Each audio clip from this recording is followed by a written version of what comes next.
This is Save Me to Waltz by Zelda Fitzgerald from Alabama, and I am an Alabamian reading it, so you're in for a treat. Part 1. Those girls, people said, they think they can do anything and get away with it. This was because of the sense of security they felt in their father. He was a living fortress. Most people hew the battlements of light from compromise, erecting their impregnable keeps from judicious submissions, fabricating their philosophical drawbridges from emotional retractions, and scalding marauders in the boiling oil of sour grapes. Judge Beggs entrenched himself in his integrity when he was still a young man.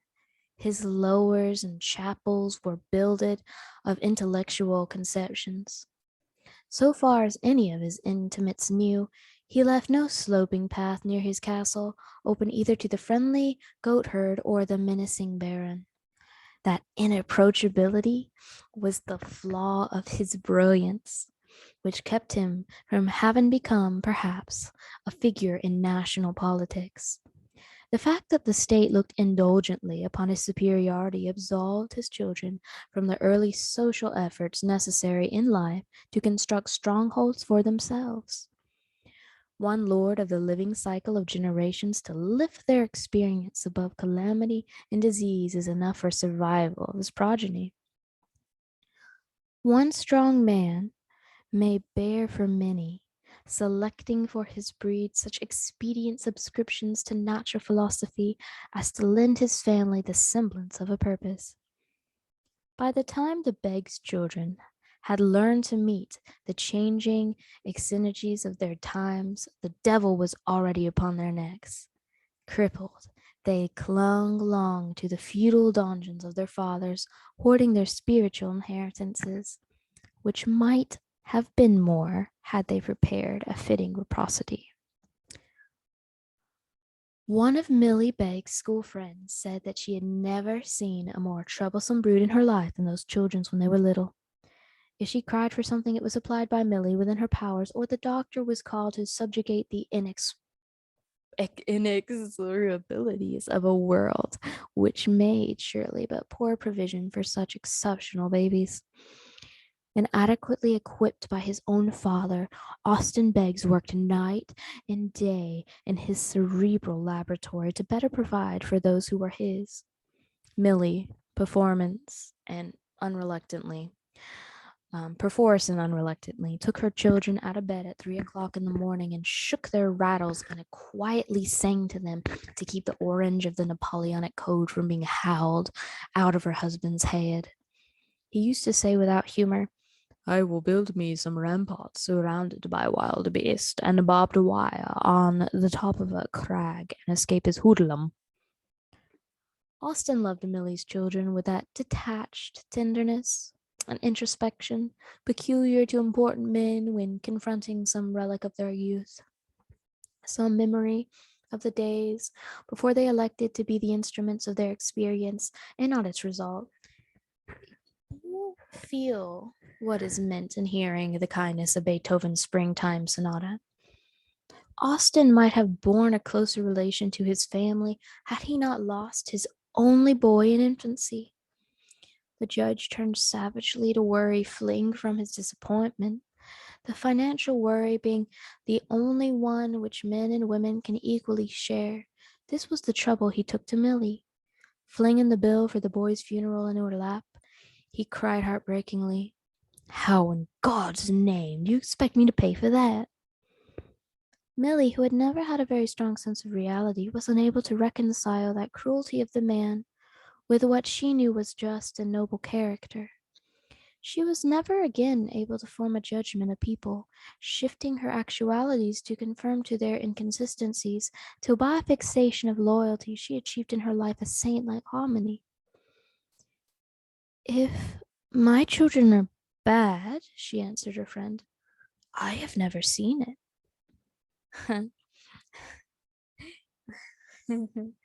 The sum of her excursions into the irreconcilabilities of the human temperament taught her also a trick of transference that tied her over the birth of the last child.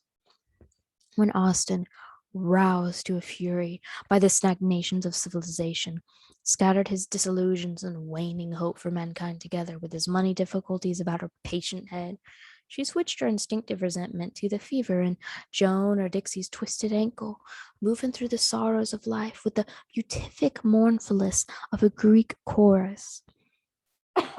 Confronted with the realism of poverty, she steeped her personality in a stoic, unalterable optimism and made herself impervious to the special sorrows pushing her to the end.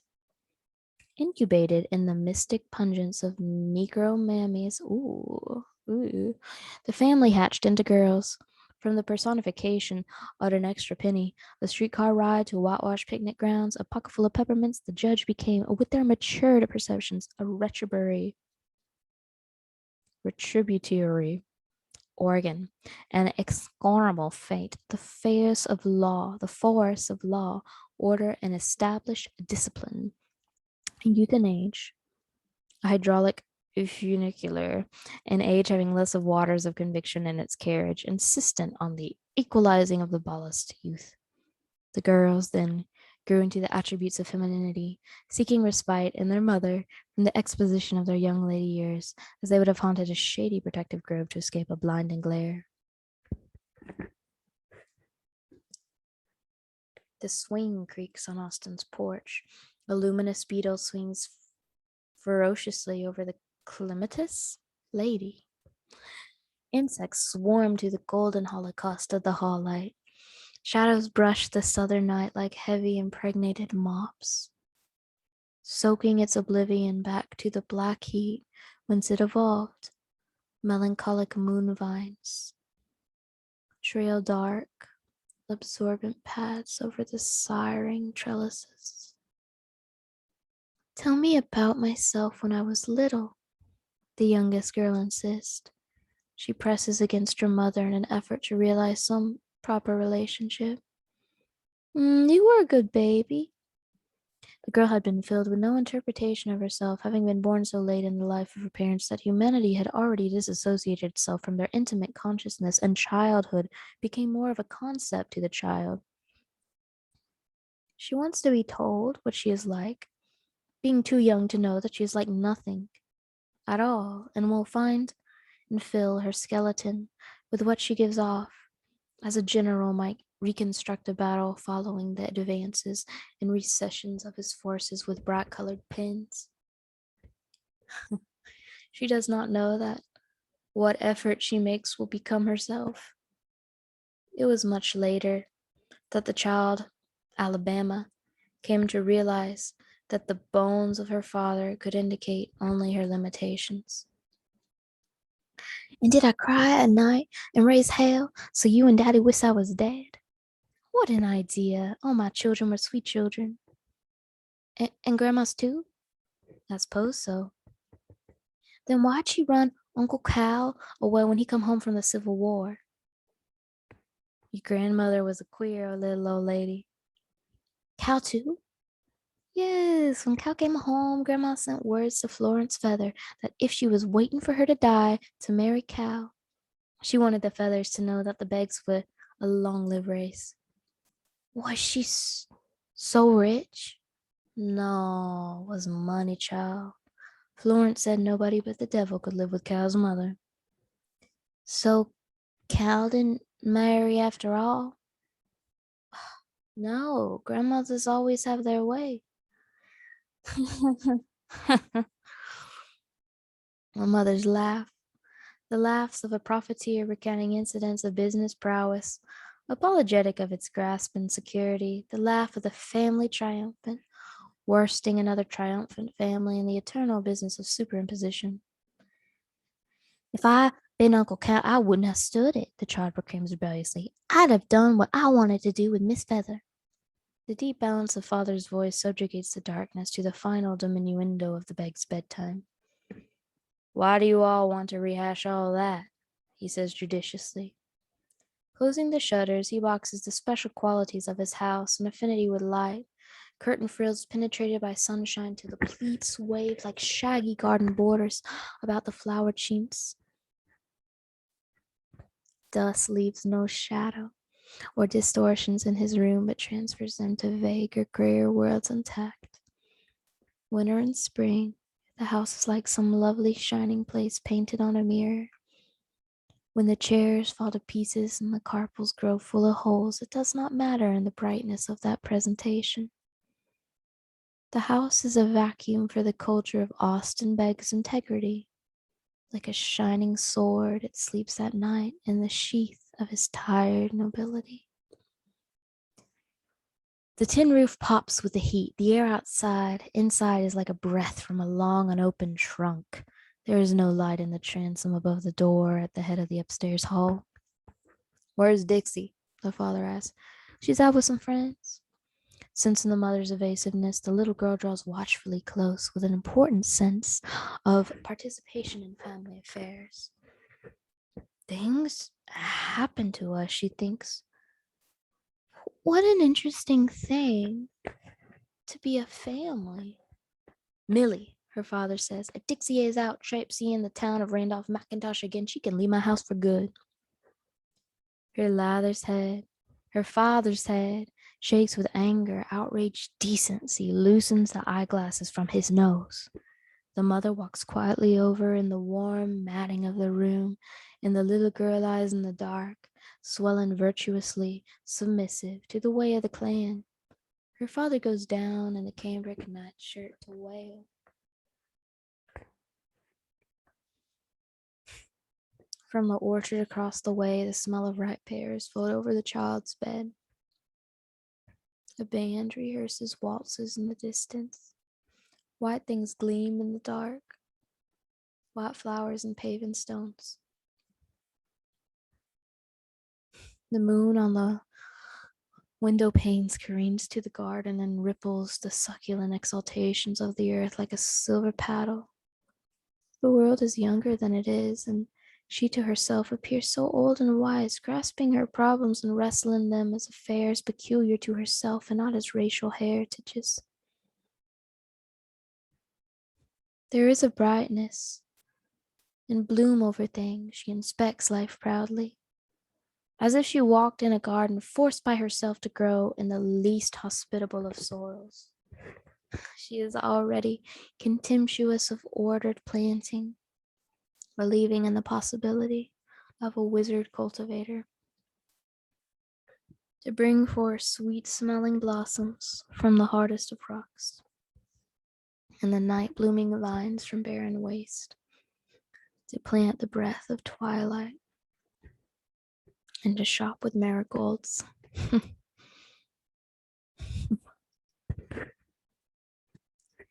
She wants her life to be easy and full of pleasant reminiscences. She thinks romantically on her sister's bow. Randall's hair is like a kind of cornucopia pouring forth those globes of light that make his face. She thinks that maybe she's like that inside, thinking in this nocturnal confusion of her emotions with her response to beauty. She thinks of Ditsy with excited identity as being some adult pan of herself divorced from her by transfiguring years, like a very sunburned arm, which might not appear familiar if you had been unconscious of its alterations. To herself, she appropriates her sister's love affair. Her alertness makes her drowsy. She has achieved a suspension of herself with the strain of her attenuated dreams. She falls asleep. The moon cradles her tanned face benevolently. She grows older sleeping. Someday she will awake to observe the plants of the alpine gardens and be largely fungus things needing little substance in the white disc that perform midnight, hardly flowers at all, but embryonic growths.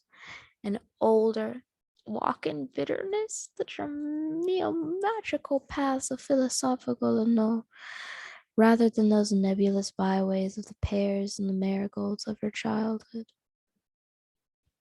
Alabama never could place what woke her mornings as she lay staring about, conscious of the absence of expression smothering her face like a wet bath mat. She mobilized herself. Live eyes of a soft wild animal in a trap peered out in skeptic invitation from the taut net of her features. Lemon yellow hair melted down her back. She dressed herself for school with liberal gestures, bending forward to watch the movements of her body. The school bell on the still exudings of the South fell flat as the sound of a bayou of the vast mufflings of the sea. She tiptoed into Dizzy's room and plastered her face with her sister's rouge. When people said, "Alabama, you got rouge on your face," she simply said, "I've been scrubbing my face with the nail brush." Dixie was a very satisfactory person to her young sister. Her room was full of possessions. Silk things lay about. A statuette of the three monkeys on the mantel held matches for smoking. The dark flower, the house of the pomegranates, the light that failed, Cyrano de Bergerac, and an illustrated edition of the stretched between two plaster thinkers. Alabama knew that a Cameron was hid in the top bureau drawer. She had read the rough passages. Over the books, a Gibson girl with a hat pin poked at a man through a magnifying glass. A pair of teddy bears luxuriated over a small white rocker. Dixie possessed a pink pitcher hat and an amethyst bar pin and a pair of old electric curling irons. Dixie was 25. Oh shit, so am I. Alabama would be 14 at 2 o'clock in the morning on the 14th of July. Golden birthday. The other Begg sisters, Joan, was 23. Joan was away. She was so orderly that she made little difference in the house anyway. Excuse me. Alabama slid down the banisters expectantly. Sometimes she dreamed that she fell down the well of the staircase and was saved at the bottom by landing astride the broad railing. Sliding, she rehearsed the emotions of her dream. Already Dixie sat at the table, withdrawn from the world in the furtive defiance. Her chin was red, and red welts stood out on her forehead from crying. Her face rose and fell in the first one place and then another beneath the skin, like the water boiling in a pot.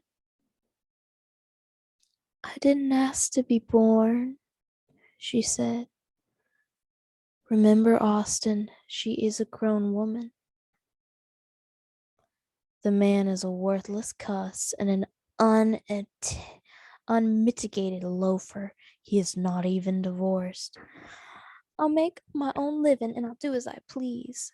Millie, that man is not to enter my house again." Alabama sat very still, anticipating some spectacular protest against her father's interruption of the course of romance. Nothing transpired but the child's stillness. The sun on the silvery fern fronds and the silver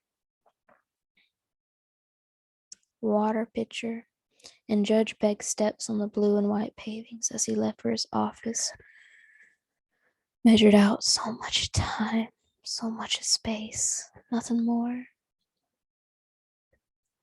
She heard the trolley stop under the catalpa trees at the corner, and the judge was gone. The light flickered the ferns with a less organized rhythm without his presence. his home hung peasant on his will.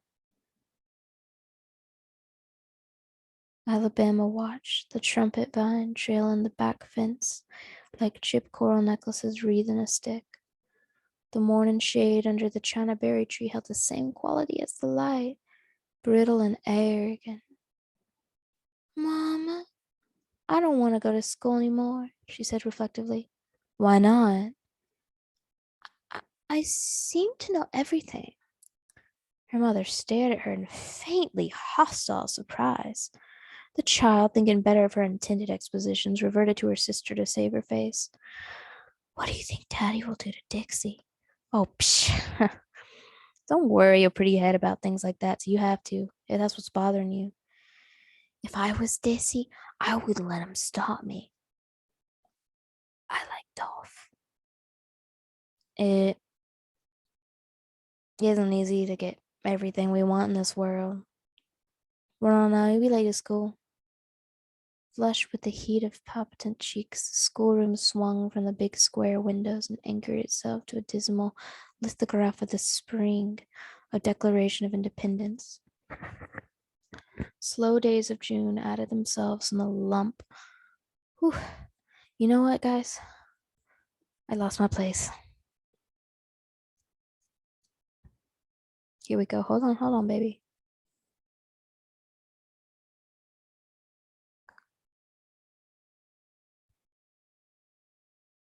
Hold on, baby. My goodness.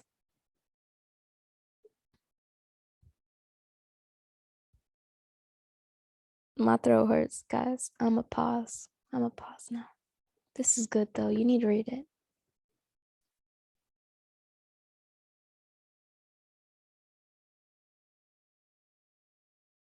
Oh my goodness. How do I end this? And